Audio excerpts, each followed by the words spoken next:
Hi everyone, once again this is Robert F. Smith. Woo, man, I'm so excited. I just had my first day of doing the wind-up for the baseball pitching.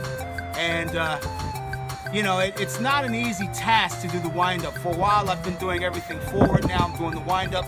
It's all about mechanics, ladies and gentlemen, getting the movements down, being smooth, not being choppy. So take a look at my pitch on the last ball that I threw out today at the end of practice. Hope you enjoy it. Baby. Give me the ball. Good.